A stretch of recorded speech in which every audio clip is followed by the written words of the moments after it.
This one's called the falling speed of petals. When it's spring, Japanese cherries blossom. It's called sakura and it's admired a lot. The petals start to fall in late April. Suppose that the falling speed of a petal is 5 centimeters per second, and it takes 80 seconds for the petal to reach the ground from a certain branch. Write a function that receives the speed of a petal as input and returns the time it takes for that petal to reach the ground from the same branch. Notes: the movement of the petal is quite complicated, so in this case we could see the velocity as a constant during its falling. Pay attention to the data types. If the initial velocity is non-positive, the return value should be 0. So that should be enough information to get us going. Go ahead and try this one out and resume the video when you're ready. So it sounds like the speed of these falling petals is variable, right? In the example they gave us, it was 5, but for our method, it's getting passed in. So it's a variable quantity that can change. What's not going to change, though, is they mentioned using the same branch. So I think we can use the time it took the petal to hit the ground and the speed it was falling at to determine the height of this branch that we're going to use for all the examples. So I think that's sort of the first order of business, right? The height would be equal to the time times the velocity of the falling petal, right? So if it took 80 seconds to reach the ground, and we know it's moving 5 centimeters every second, it should be clear that for each of these 80 seconds, we're going to multiply by 5, right? It's moving 5 for each one of them. So this comes out to height is equal to 80 times 5. And you could, oftentimes with these kind of problems, it's good to include the units. And you can see them sort of canceling out and working into the proper units. So the height would be in centimeters here, right? And then if you do the math on that, you see that the height is equal to 400 centimeters. So that's always going to be the case. The speed will change, that will always be the case. I'm going to write this out. Read only int, or we'll make it, yeah, sure. Int should be fine. We'll go branch height.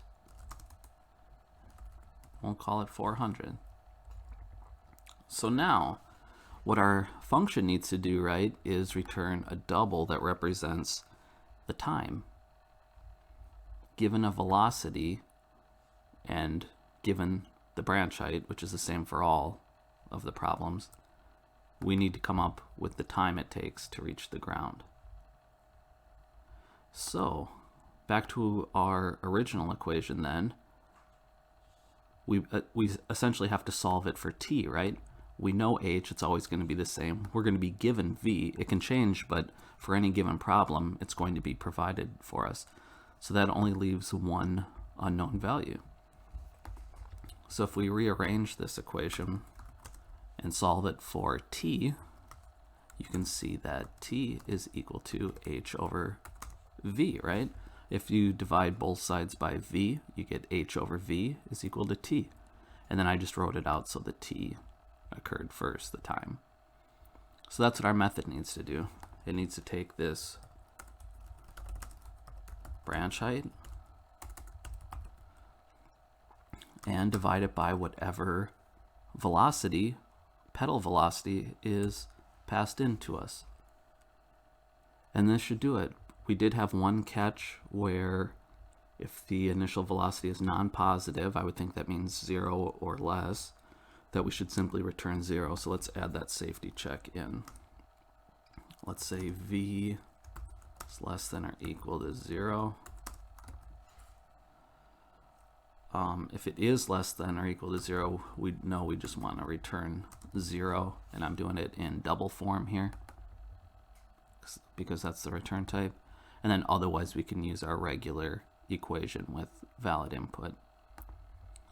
So I think this covers us. The division should be okay, even though branch height's an integer, since v is a double, it should come out as a double value. So I think we're okay there.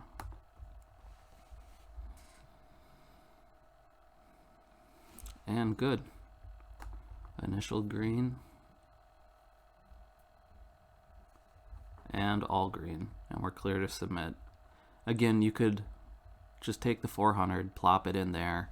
It's just when you go and look at this thing and read it with the 400 in there, it's not really clear what this thing is doing. Sakura fall, zeros and 400s. You're like, what the heck are they even doing in this method?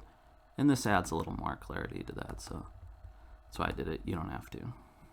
I'll go ahead and submit. You can leave the comments in or remove them.